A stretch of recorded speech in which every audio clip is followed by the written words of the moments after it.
World news के sponsor हैं स्वागत, अदरक, लहसुन और मसाले 100% प्योर एंड हाइजीनिक।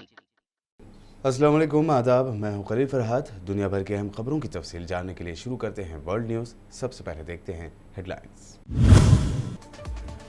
अफ्रीकन और मुस्लिम कंट्रीज से अमेरिका जाने के लिए दोबारा एप्लीकेशन देने का सिलसिला शुरू। ट्रंप ने मुस्लिम कंट्रीज के शहरियों पर लगा दिया था ट्रैवल बैन, जिसे बाइडन ने सदर बनते ही कर दिया था खत्म। दुनिया बढ़ गई हैरत में। मिडल ईस्ट में इसराइल के साथ सऊदी अरब ने की जंगी मशक, कतर भी रहा शामिल। ईरान को दिया गया सख्त पैगाम। अमेरिका ने कहा, ईरान के खिलाफ हम अपने दोस्तों के साथ खड़े हैं। म्यांमार में फौज ने मीडिया के खिलाफ क्रैकडाउन कर दिया तेज। दर्जनों जर्नलिस्ट पहले से ही हैं हिरासत में। सूची के हामी शहरियों के घरों में घुसकर ली जा रही है तलाशी।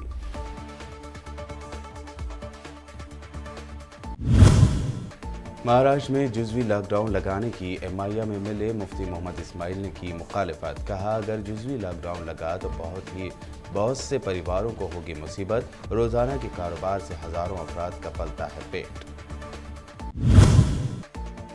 वेस्ट बंगाल की सीएम ममता बनर्जी ने नंदीग्राम से अपना नॉमिनेशन किया फाइल। कहा, किसानों के लिए 26 दिनों तक की है भूख हड़ताल, अवाम जरूर देगी मेरा साथ।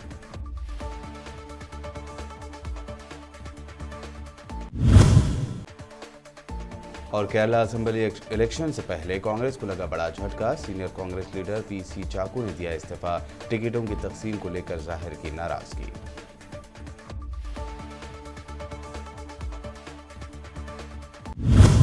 साबिक अमेरिकी सदर ट्रंप की जानिब से मुस्लिम अक्सरियती और अफ्रीकी कंट्रीज़ के शहरियों पर लगाए गए ट्रैवल बैन को नए सदर बाइडन की जानिब से हटा दिए जाने के बाद अब दोबारा एप्लीकेशन का सिलसिला शुरू हो गया है।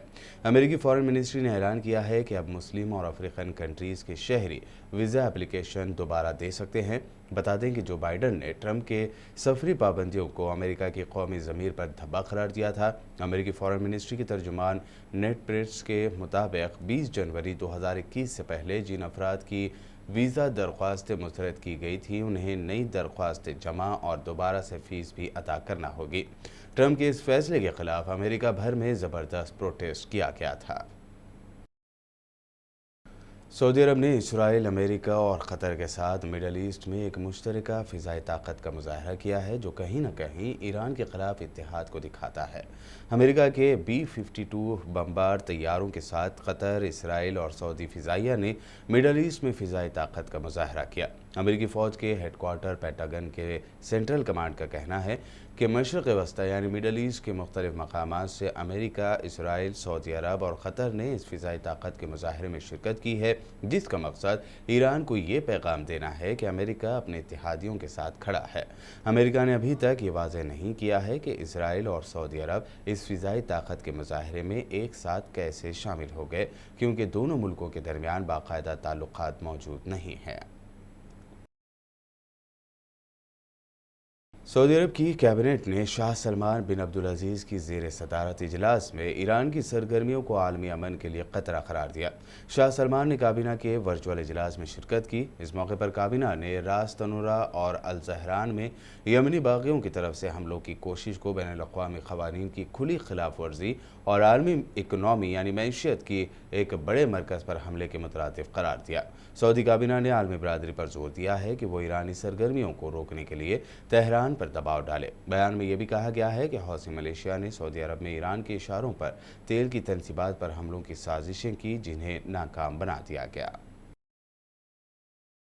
तुर्की ने medium range air defence system Hisar O का कामयाब टेस्ट कर लिया है। एयर डिफेंस सिस्टम जंगी तैयारों, हेलीकॉप्टर्स, ड्रोन्स, क्रूज मिसाइल और फिजा से ज़मीन पर हमले को रोकने की सलाहियत रखता है। Medium range air defence system 25 kilometre तक हमला रोकने की सलाहियत रखता है और एक वक्त में 60 हमलों को ट्रैक करने की भी सलाहियत रखता है। ये एयर डिफेंस सिस्टम तुर्की की 2 डिफेंस कंपनियों एसेलसान और राकिस्तान ने मुश्तरका तौर पर तैयार किया है। म्यांमार में फौज ने मीडिया के खिलाफ क्रैकडाउन तेज कर दिया है। मुल्क भर में दर्जनों जर्नलिस्ट पहले ही जेर हिरासत हैं।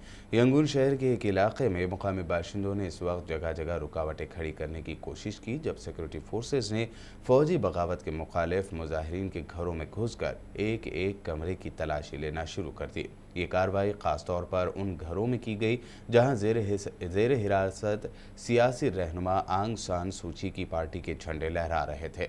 2 दिन पहले फौजी हुकूमत ने मुल्क में जारी मुजाहिरों और पुरतशद्दुद वाक़यात की कवरेज करने वाले 5 मीडिया हाउसेस के लाइसेंस भी मनसूख कर दिए थे। म्यांमार में एहतजाजियों पर फायरिंग में अब तक 60 से ज़ायद अफराद हलाक हो चुके हैं, जबकि सैकड़ों अफराद को गिरफ्तार कर लिया गया है।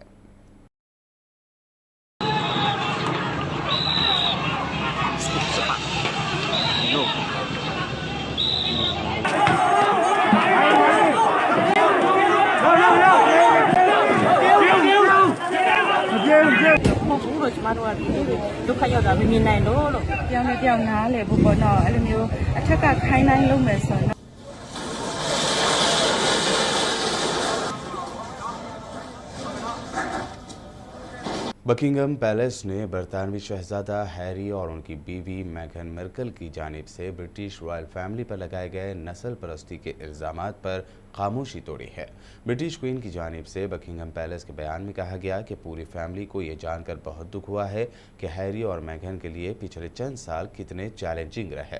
बयान में कहा गया है कि मलिका एलिजाबेथ दुवेम शहजादा हैरी और उनकी बीवी मेघन को दरपेश मुश्किलात पर अफसरदा हैं और शाही ख़ानदान पर नस्ल परस्ती के इल्ज़ामात को संजीदगी से ले रही है। शाही ख़ानदान से 1 साल पहले अलग हो जाने के बाद अपने पहले टीवी इंटरव्यू में शाही ख़ानदान पर नस्ल परस्ती का इल्ज़ाम लगाते हुए मेघन ने कहा था कि शाही ख़ानदान को यहाँ तक एतराज़ था कि हमारे बच्चे की रंगत काली होगी। शाही ख़ानदान के अफराद नहीं चाहते थे कि उनका बेटा या बेटी शहजादा या शहजादी बने। मेघन का यह भी कहना था कि वो शाही ख़ानदान से इस कदर नाखुश थीं कि उन्होंने खुदकुशी के बारे में भी सोचा, क्योंकि उन्होंने ज़हनी दबाव में शाही ख़ानदान से मदद चाही थी, लेकिन उनकी मदद नहीं की गई। यूएई यानी मुत्तहिदा अरब अमारात में 48% आबादी को अब तक कोरोना वायरस की वैक्सीन लगाई जा चुकी है। यूएई ने दिसंबर में मार्च तक अपनी 50% आबादी को वैक्सीन लगाने का टारगेट मुकर्रर किया था। यूएई की कौमी क्राइसिस और इमरजेंसी मैनेजमेंट अथॉरिटी यानी एनसेमा के मुताबिक यूएई में कल मंगल तक 37,77,143 अफराद को वैक्सीन लगाई जा चुकी है। इनमें करीब 65% ज़्यादा उम्र के लोग शामिल हैं। यूएई ने दिसंबर 2020 में मुल्क भर में वैक्सीन लगाने की मुहिम शुरू की थी और यह ऐलान किया था कि मार्च 2021 तक मुल्क की 50% आबादी को वैक्सीन लगा दी जाएगी। कोरोना वैक्सीन की कमी का सामना कर रहे पाकिस्तान के लिए भारत ने राहत दी है। भारत अपने देसी वैक्सीन के 4.5 करोड़ डोसेस पाकिस्तान को सप्लाई करेगा। पाकिस्तान को ये वैक्सीन गावी समझौते के तहत दी जा रही है, जिस पर पाकिस्तान के साथ सितंबर 2020 में साइन किए गए थे। खास बात यह भी है कि भारत पाकिस्तान के अलावा और भी कई कंट्रीज़ की मदद कर रहा है। मार्च के आखिर तक तकरीबन 1.6 करोड़ कोरोना वैक्सीन की खुराक पाकिस्तान को पहुंचा दी जाएगी। वहीं पूरी 45 मिलियन डोज पाकिस्तान को जून तक मिल जाएगी। इत्तला के मुताबिक पड़ोसी मुल्क पाकिस्तान को सीरम इंस्टीट्यूट की वैक्सीन कोविशील्ड दी जाएगी। वर्ल्ड न्यूज़ में वक्त हुआ है एक शॉर्ट ब्रेक का। ब्रेक के बाद जल्द लौटेंगे और देखेंगे अहम नेशनल न्यूज़।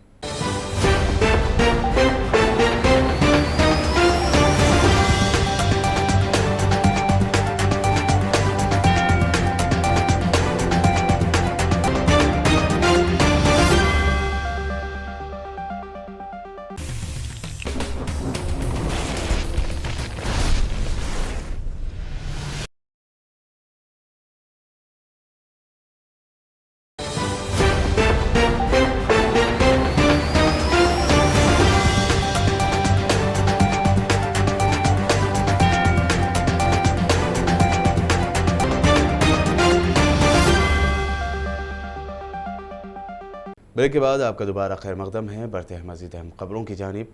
महाराष्ट्र में कोरोना के बढ़ते मामलात के दरमियान जुज़वी लॉकडाउन की तैयारियां की जा रही हैं।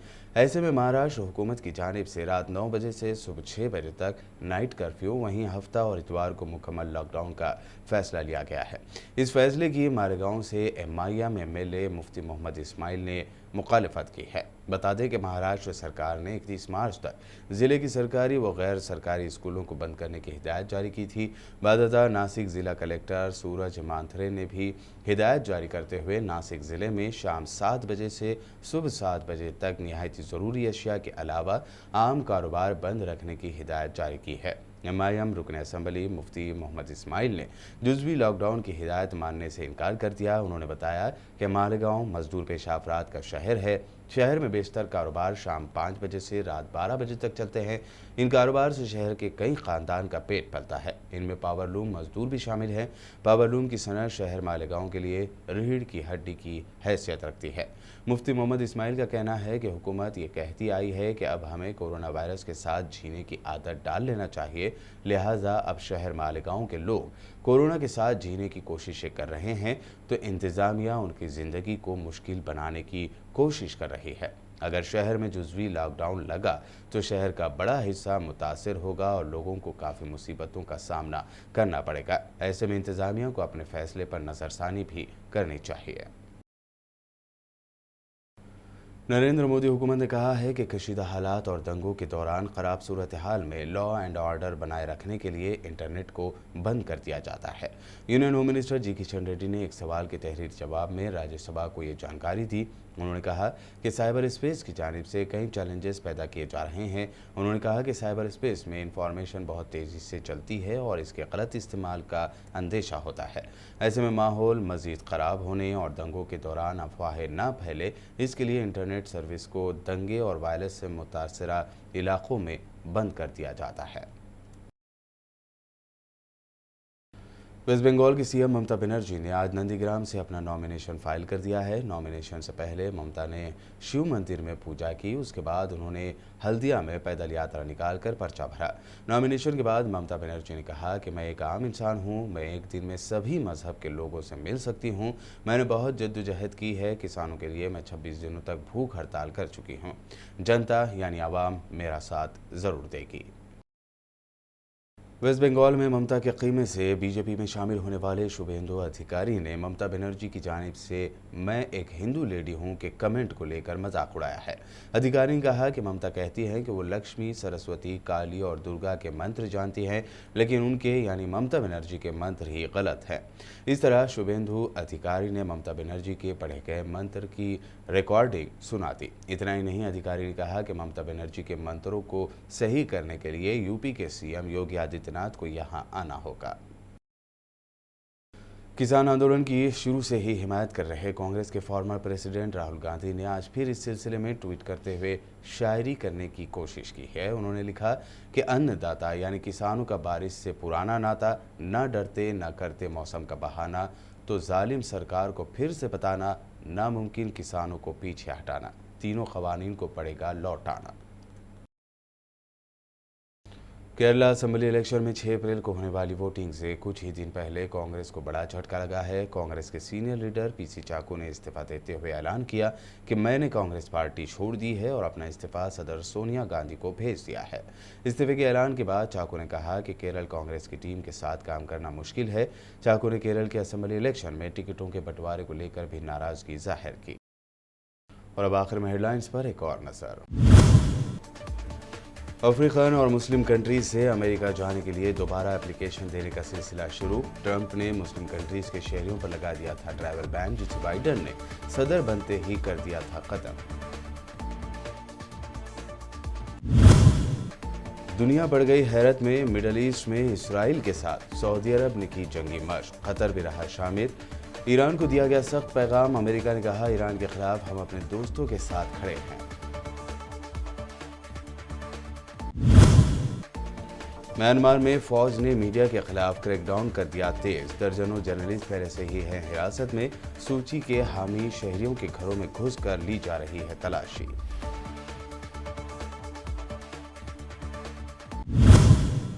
महाराष्ट्र में जुज़वी लॉकडाउन लगाने की एमआईएम एमएलए मुफ्ती मोहम्मद इस्माइल ने की मुखालिफत। कहा, अगर जुज़वी लॉकडाउन लगा तो बहुत से परिवारों को होगी मुसीबत। रोजाना के कारोबार से हजारों अफराद का पलता है पेट। वेस्ट बंगाल की सीएम ममता बनर्जी ने नंदीग्राम से अपना नॉमिनेशन किया फाइल। कहा, किसानों के लिए 26 दिनों तक की है भूख हड़ताल, अवाम जरूर देगी मेरा साथ।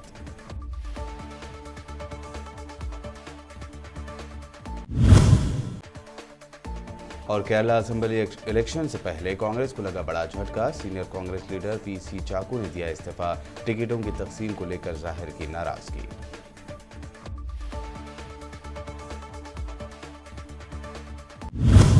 वर्ल्ड न्यूज़ में ये थी अब तक की अहम नेशनल और इंटरनेशनल न्यूज़। यूट्यूब पर हमारे चैनल को सब्सक्राइब जरूर करें। मज़ीद अपडेट्स के लिए बने रहिए हमारे साथ और देखते रहिए बीपीएन चैनल।